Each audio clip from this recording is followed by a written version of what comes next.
오늘도 찬양함으로 하나님께 나가겠습니다.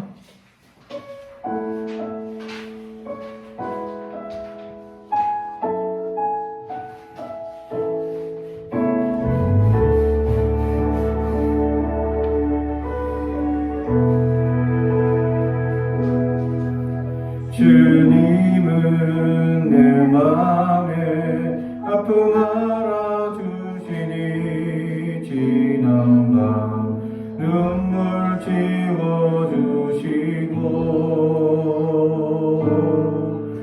아침에 돋아나 여린 불들과 같이 내 마음 새롭게 하네. 흐르는 시간에 보인 주의 영광은 내 삶을 밝게 비춰주시니 온 땅과 모든 삶보다 거의 보셨던 주님 창조의 주를 찬양하네. 주님은 거친 바다 위 나의 손으로 굳게 잡아주시네.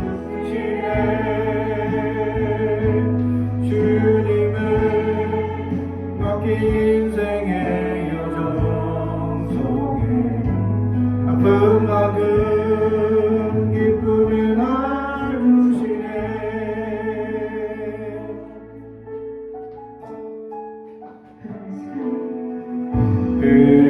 흐르는 시간에 주의 영광은 내 삶을 밝게 비춰주시니 온 땅과 모든 삶보다 전에 계셨던 주님 창조의 주를 찬양하네. 주님은 거친 바다 위 나의 영혼 두 손으로 굳게 잡아주시네. 주님께 맡긴 인생의 여정 속에 아픔만큼 기쁨에 나누시네.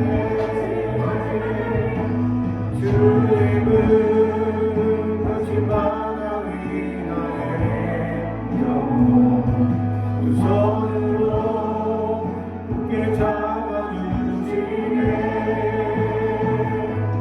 주님께 맡긴 인생의 여정 속에 아픔만큼 기쁨에 나누시네.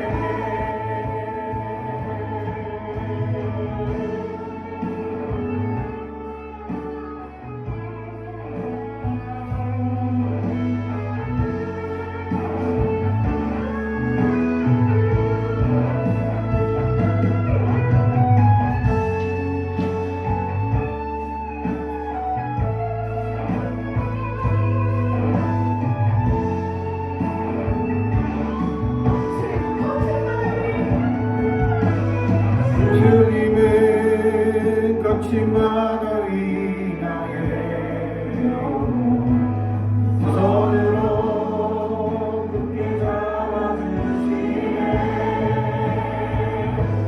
주님께 맡긴 인생의 여정 속에 아픔만큼 기쁨에 나누시네. 주님은 거친 바다 위 나의 영혼 손으로 굳게 잡아주시네. 주님께 맡긴 인생의 여정 속에 아픔만큼 기쁨에 나누시네.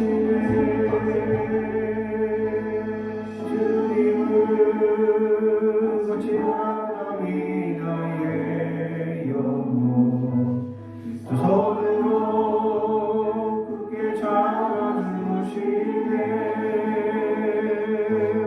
주님께 맡긴 인생의 여정 속에 아픔만큼 기쁨의 날 주시네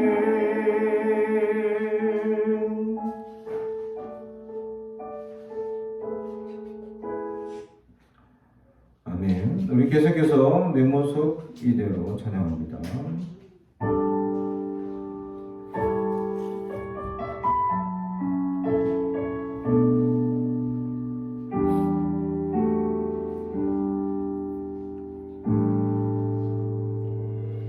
내 모습 이대로 사랑하시네 연약한 그대로 사랑하시네 나의 모든 발걸음 주가 하시나니 날 인도하소서 내 모습 이대로 사랑하시네 연약한 그대로 사랑하시네 나의 모든 발걸음 주가 하시나니 날 인도하소서 주의 날개 아래 거하는 것 주의 임재 안에 거하는 것 나의 가장 큰 소망 나의 가장 큰 은혜 주와 함께 동행하느니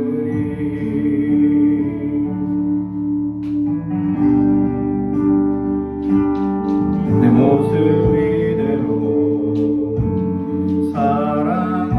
사랑하시네 연약한 그대로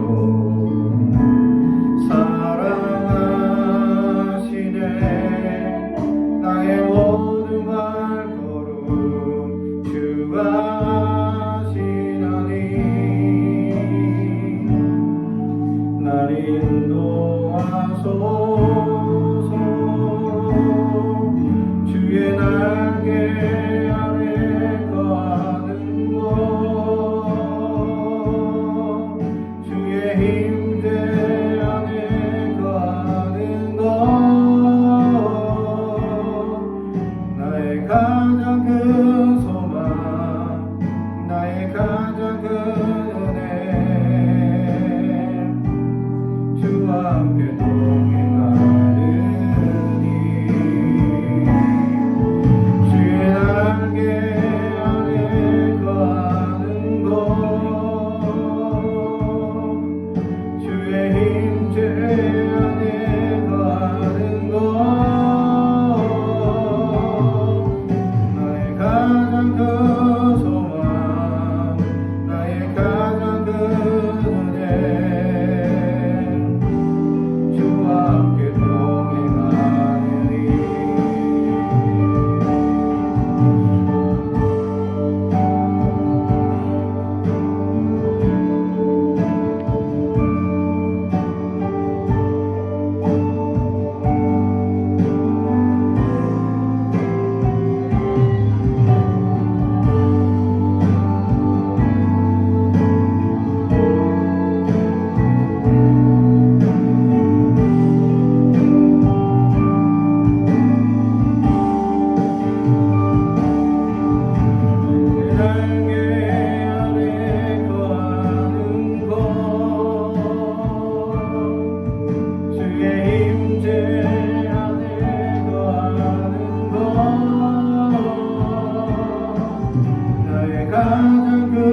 가장 큰 소망 나의 가장 큰 은혜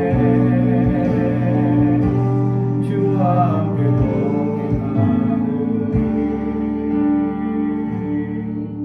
나의 가장 큰 소망 나의 가장 큰 은혜 주와 함께 동행하느니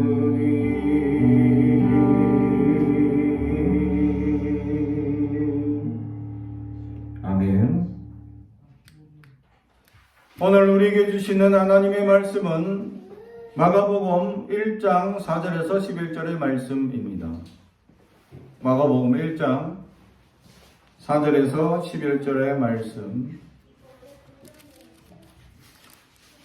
하나님의 말씀을 봉독하겠습니다. 하나님의 말씀을 경청해 주시기 바랍니다.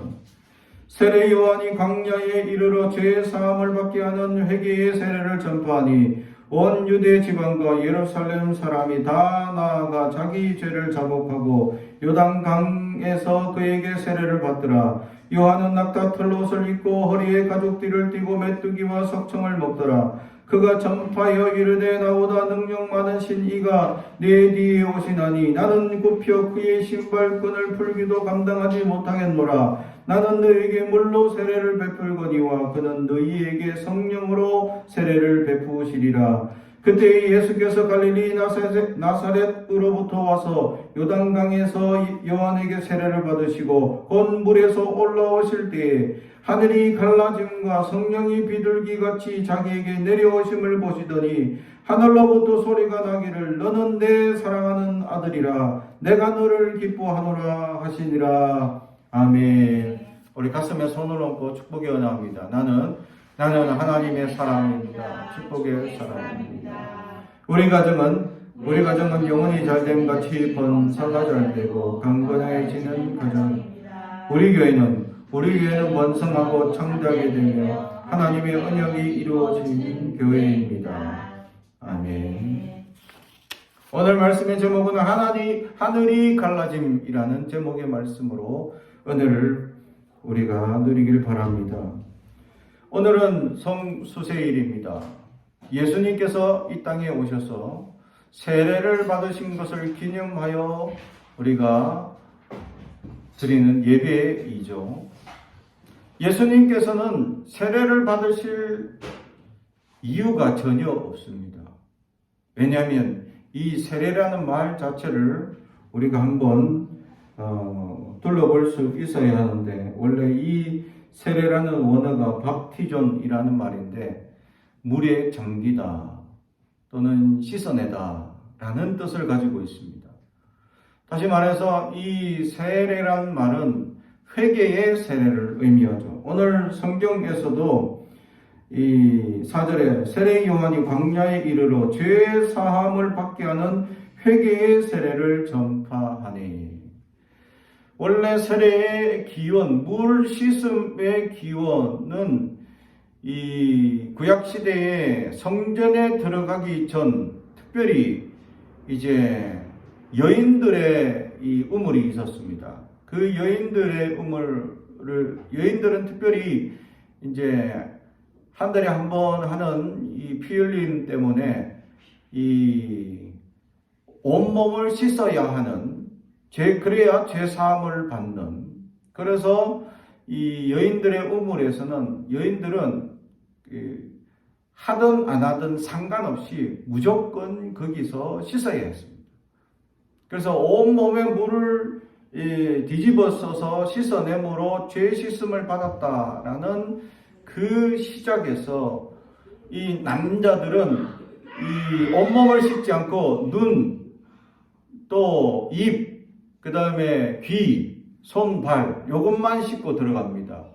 다시 말해, 잘못 보았던 거, 또 잘못 말했던 거, 잘못 들었던 거, 또 잘못 행한 거, 잘못 갔던 것에 대한 부분만 씻으면 됐죠. 유대인 남자들 입장에서 물을 뒤집어 씌는 것은 모독적인 일입니다. 어쩌면. 그런데 이 세례 요한이 나타나서 죄 사함을 받는데 남녀 구별 없이 모두가 물에 들어갔다 나와요. 물에 의해서 씻음을 받아야 한다라는 것을 강조하게 됩니다. 그래서 회개의 세례라고 얘기하죠.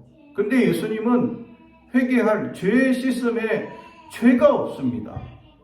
근데 왜 굳이 우리를 위하여 이 세례를 받으셨냐라는 사실을 우리가 주목해 볼 필요가 있다라는 것이죠. 예수님의 세례는 죄 씻음의 죄가 아니라 공생의 시작을 알리는 시작의 소리였기 때문입니다. 내가 이제 육신의 모든 이 얼매에 있는 것을 끊고 이제 공적인 하나님의 역사의 일을 시작하겠습니다 라고 선언하는 자리가 세례의 자리였다라는 사실이죠. 어려서부터 예수님은 내가 아버지의 집에 있어야 할 것을 알지 못합니까? 하고 부모님께 이렇게 얘기를 합니다. 참 이런 어린 예수님과 같은 아이가 있으면 얼마나 좋을까? 아이를 막 찾았는데 아이가 사라졌어. 어디 갔는지 모르겠어. 그래 열심히 찾아보니까 성전에서 지식이 높은, 성경의 지식이 높은 이런 장로님 같은 분 또는 목사님들과 논쟁을 하는데 전혀 지지 않아. 그렇게 이 논쟁을 하고 있는 어린 예수님을 발견하고 이 마음을 졸였던 부모 입장에서 내가 왜 여기 있느냐 하니까 내가 아버지 집에 있어야 할 것을 알지 못합니까? 하고 대답하죠. 우리의 자녀들이 어디 갔는지 몰라 막 찾았는데 교회에서 기도하고 있어. 하나님 하고 있을 것을 상상한다면 행복할 것 같은 생각이 문득 듭니다. 그렇죠? 사랑하는 성도 여러분, 이 예수님이 육신의 모든 정을 끊고 육신의 모든 얼매에 있는 것을 끊고 이제 공적인 역사를 시작합니다 라는 시작의 알림을 보여주고 있는 것이죠. 예수님은 요셉과 마리아의 장자입니다. 어쩌면 부모님을 모셔야 하고 부모님을 섬겨야 하고 부모님을 이렇게 돌봐야 하는 의무가 있는 아들입니다. 그러나 그는 그와 동시에 하나님의 역사를 이루어야 될 하나님의 아들이기도 하죠. 그래서 육신의 모든 역사를 끊는 작업이 필요했다라는 사실이죠. 그래서 이 세례는 공생의 시작을 알리는 울림이 되고 있다라는 사실입니다. 두 번째, 이 회개의 세례에 예수님께서 동참하고 있는 목적이 있습니다. 그것이 뭐냐? 죄 사함이 전혀 필요 없고 죄가 없으신 분이 왜 회개의 세례를 받으셨냐? 두 번째는 바로 주님의 놀라운 역사가 시작되는 것을 우리에게 보여주고 있습니다. 사랑하는 성도 여러분, 그렇습니다. 주님께서 이 땅에 오셔서 이 땅의 모든 역사를 끊으시고 이제 하나님의 놀라운 기적과 역사, 아버지의 뜻을 따라 순종하기에 이르게 된다라는 것이죠. 사랑하는 성도 여러분, 우리가 말씀에 순종합니다. 말씀대로 살겠습니다. 라고 결단하고서는 얼마나 순종하며 살아가고 있느냐라는 것이죠. 그리스도인이라면 당연히 말씀대로 사는 것이 인지상정임에도 불구하고 우리는 세속의 유혹에 벗어나지 못할 때가 있습니다. 왜냐하면 세상의 유혹은 강력하기 때문입니다. 세상은 끊임없이 우리에게 유혹하고 미혹하며 세상은 끊임없이 우리를 넘어지게 만들고 세상은 끊임없이 우리에게 많은 환난과 근심과 걱정거리를 던져줍니다.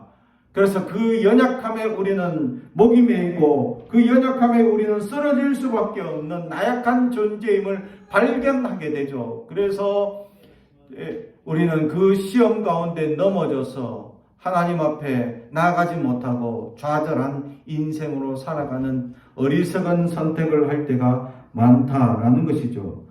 왜냐하면 사탄은 우리보다 더 부지런하기 때문, 또 사탄은 우리의 너무나 약한 약점을 잘 알고 있기 때문입니다.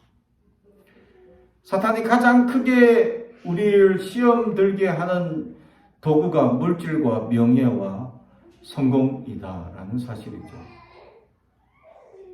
우리가 거기에 가장 쉽게 잘 무너지고 또 이 땅에 살면서 가장 필요한 요소들이기 때문이죠. 물질이 없이 이 땅에 살아갈 수 없습니다. 또 명예 없이 또 명예에 쉽게 흔들리는 존재라는 것이 인간인 것을 사탄은 너무나 잘 알고 있다라는 것이죠. 그리고 성공을 위해서는 물불을 가리지 않는다라는 것을 잘 알고 있습니다. 그래서 사탄은 이 세 가지를 통해서 끊임없이 우리에게 시험을 하고 또 우리를 테스트하고 끊임없이 우리가 넘어질 함정을 파고 있다라는 것이죠. 그래서 예수님께서는 우리가 그것에 빠지는 연약함이 많기 때문에 주님께서 가르쳐 주신 기도 가운데 우리를 시험에 빠지지 않게 하시고 라고 고백하게 만들었다라는 사실입니다. 시험은 빠지게 되어 있습니다. 내가 준비되어 있고 내가 완벽하게 어떤 시험이나 환난이나 문제가 있는 것을 내가 미리 예지하고 그것을 준비하고 있다면 그 시험은 시험이 아닙니다. 그냥 가볍게 넘어갈 준비가 되어져 있기 때문이죠. 그래서 시험이라는 단어는 갑작스럽게 닥칠 때의 시험이 되고 있기 때문입니다. 그래서 사탄은 끊임없이 우리에게 우리의 인생길에 함정을 파놓고 있습니다. 어느 날 갑자기 사고가 난다든지, 어느 날 갑자기 문제가 생긴다든지, 어느 날 갑자기 어떤 어려움이 닥치게 되는 거죠. 그럴 때 우리는 주님을 찾아야 하는데 우리는 주님을 찾지 않고 인간적인 방법을 연구할 때가 많다라는 사실이죠.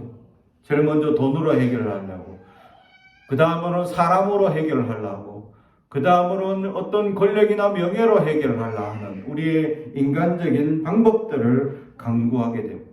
제일 먼저 하나님께 무릎 꿇어야 한다는 사실을 다 해보고 안 되면 그때서야 무릎 꿇는 어리석은 선택을 할 때가 많이 있기 때문이죠.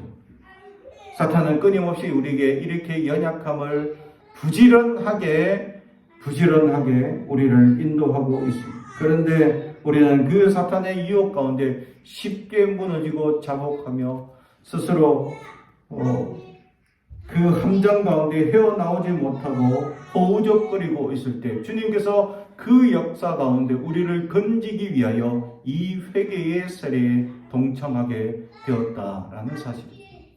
회개의 세례에 동참함으로 말미암아 주님은 이제 우리 사람과 같은 사람이 완전한 사람이 되셨다라는 사실을 보여주는 것입니다. 이제 하나님의 역사를 이루기 위해서 완전하게 우리의 육신의 모습처럼 똑같이 되셨다라는 것을 많은 사람에게 공표해 주고 있었다라는 사실입니다. 사랑하는 성도 여러분, 그렇습니다.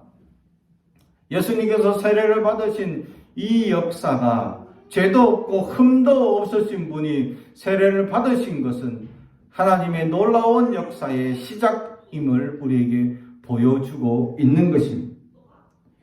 마지막으로 예수님께서 우리에게 세례를 받으신 그 목적은 바로 우리에게 이제 다시 살아나는 또 십자가라는 그 놀라운 역사와 기적을 베풀기 위하여 이 세례를 받으셨다라는 것이죠.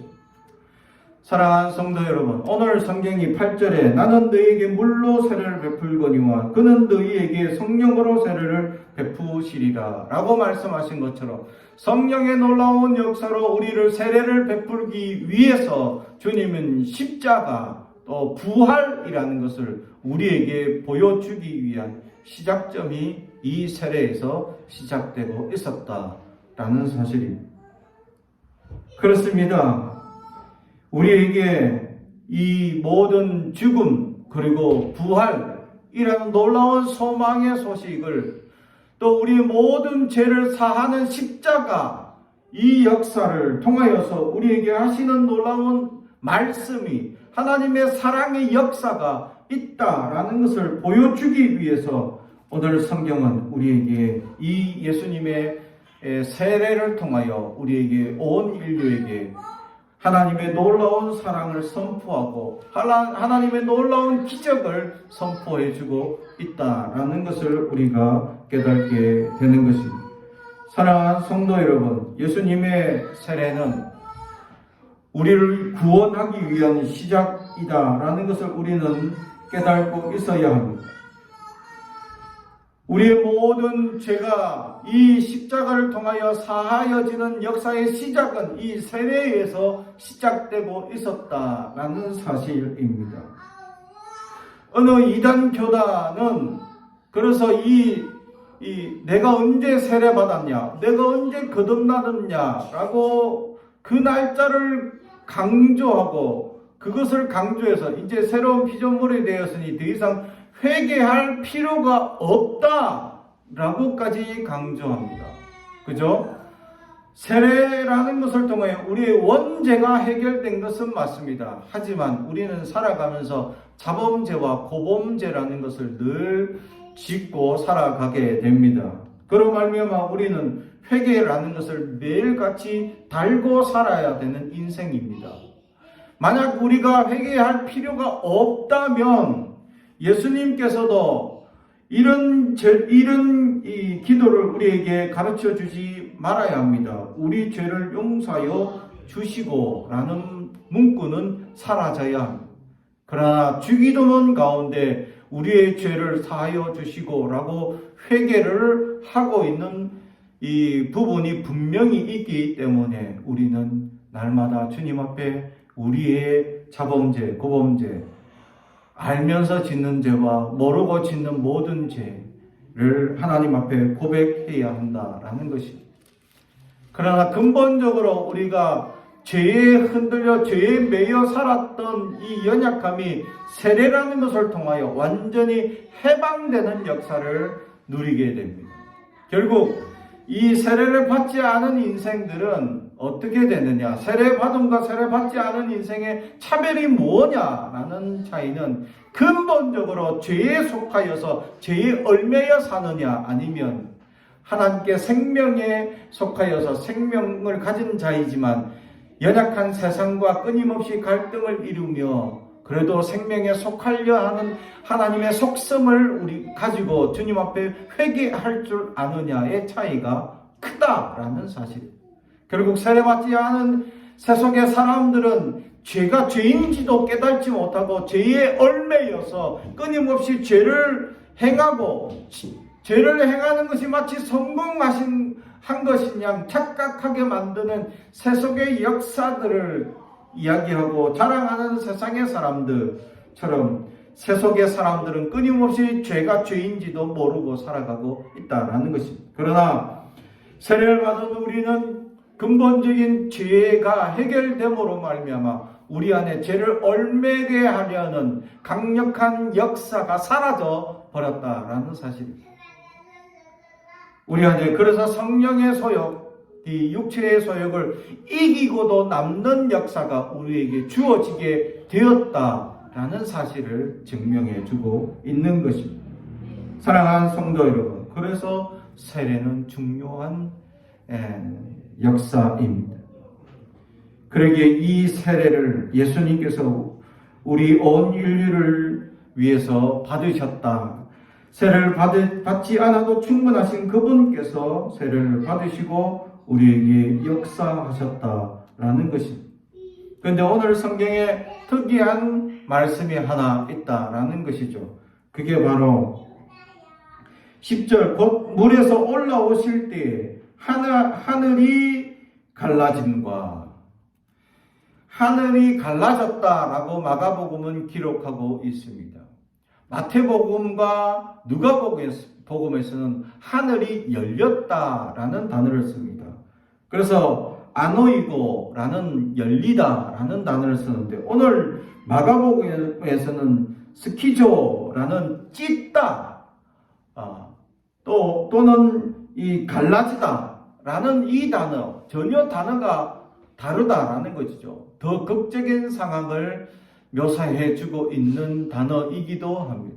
다시 말하면 예수님께서 세례 받으신 역사를 통해서 하늘이 찢어졌다.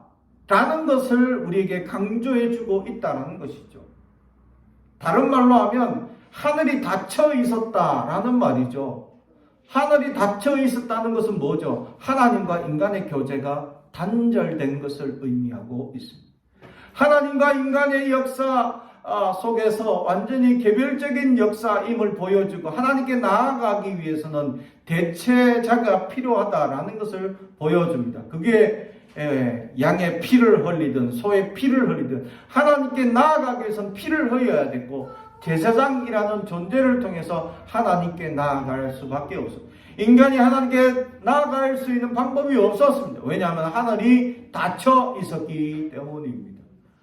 그런데 이 닫혀진 하늘, 막혀진 하늘, 단단히 굳어진 이 하늘을 오늘 예수님께서 세를 받는 순간 하늘이 찢어지는 역사가 일어나게 됐다. 할렐루야.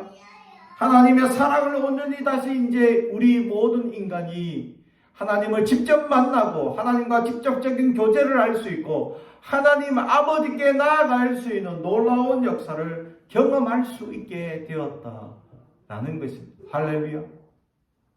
어느 교회 목사님이 이런 얘기를 합니다. 목사님이 이제 교회를 건축을 하셨어요. 아주 교회를 번듯하게 잘 지으셨어요. 교회 이제 건축할 때 어떤 문제가 있었냐 했더니 이제 교인들 몇 명 없는 교인으로 시작해가지고 뭐 교회 땅은 어떻게 구했는데 이제 교회 재정으로 근데 교회를 지으려 하니까 돈이 몇십억이 이제 부족한 거죠. 20억이 모자랐답니다. 그래서 하나님께 자기가 기도했는데 하나님이 도움의 손길을 보내주셨답니다. 누가 보내주셨나? 장인 어른이 도와주셨답니다. 그래서 그 장인 어른이 누구냐? 아버지 하나님. 사모님이 아버지 도와주세요. 맨날 와서 밤낮 주야로 사모님이 목사인 자기는 이제 예배도 인도하고 또 뭐 새벽 기도도 해야 되고 막 이래야 되니까 그나마 그래도 기도 시간이 이렇게 계속 할 수가 없으니까 신방도 하고 나름 이렇게 사역을 해야 되니까 그렇게 하나님께 많이 기도하지 못한데 아내는 24시간 그냥 막 기도하는 거야. 그냥 하나님께 아버지 하고 눈물로 계속 기도하니까 그 아버지가 들어줬다라는 은혜를 받았다. 그래서 장인어른이라고 표현을 합니다. 근데 같은 아버지 하나님이죠. 그렇습니다. 우리 모두의 아버지 하나님이 되어주신 그 하나님. 이거는 천수를 뛰어넘어서 모두의 아버지가 됩니다. 나에게도 아버지가 되는데 내 딸에게도 아버지 하나님이 되시고 계십니다. 천수가 꼬이기 시작합니다. 근데 그 하나님, 우리의 만인이 되어주신 하나님 아버지께서 우리가 아버지라고 부를 수 있는 놀라운 은혜의 시작이 하늘이 찢어지는 역사를 통해 가능하게 되었다. 할렐루야. 그래서 그 아버지 하나님께 구하면 좋은 것으로 우리에게 채워주신다고 분명히 성경은 우리에게 가르쳐주고 있습니다. 사랑하는 성도 여러분, 그러므로 우리는 그 아버지 하나님의 사랑을 받을 수 있는 자격이 주어지게 됩니다.